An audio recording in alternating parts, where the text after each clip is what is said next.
We are going to explore the buyer tour from the buyer's point of view. So they're going to get this email from you as the agent. Nice email. And what I like about it is that here's the buyer tour that we're going to get into. But right here, there's a tour preview. Shows all the properties you're going to look with a very brief summary, a picture, and then directions. So they can start, click directions here, and this is going to pop up. So mine pops up on Google Maps, basically with the route to take. Obviously, if they were starting from the office or something, it's going to be a lot quicker, but they can go to that first property, and then when you're ready to move to that next one, you visited this one, they're just going to click on directions and it will open up directions on how to get there from where they're at and just down the line. So really they just need to have that email open and they can just keep going through this buyer tour. Now let's actually look into the buyer tour. Note at the bottom that there is a print-friendly version that I sent to them in case they wanted some stuff to print out and write on. But we're going to open up this buyer tour. Here it is. And this is what we put together. So it's got the map right here and then the properties with listing 1, 2, and 3. If they click on this, the cool thing is virtual tour, directions right in here as well, and then add a review. So they can say,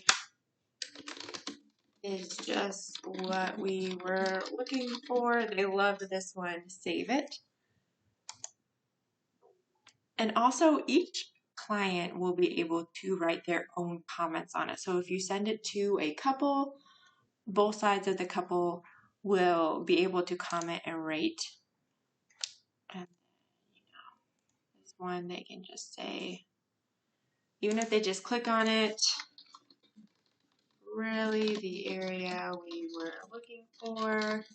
But they can rate the houses based off of, their initial reaction when they're seeing them, write their comments so they're top of mind and they don't forget. And that way later on that evening they can go through and look at what they said, kind of remember their first reaction when getting in the house, walking around. And then we're going to see all the pages that we saw. It's the same thing that you see when you put them in there, when you view it in WebView. It's just really that additional add comments and review part of it. And then you're going to be able to see them as the agent. So we'll get out of the client's review here. So now as an agent, whether you sent a copy of this to yourself, you could just pull it up in your email, but I just wanted to present and I'm just going to open this up to see it. And then as I go down to this, when I click on this, it's going to say one review. And then I can just click on it and see what comment was made. And so that way you as the realtor are going to know what comments, what reviews, what they think of the house. Even if they go through and they add some reviews and comments afterwards, maybe they do an initial reaction and then after seeing all the houses, they do an overall reaction or anything like that. But it makes a very interactive experience for them where they can have their comments and have the house information all in one place and just the whole list, easy directions to go from there to there to there. They're not juggling a bunch of different papers that have all the different properties that they have to, hopefully not spill and then they forget the order. It's just all right there for them.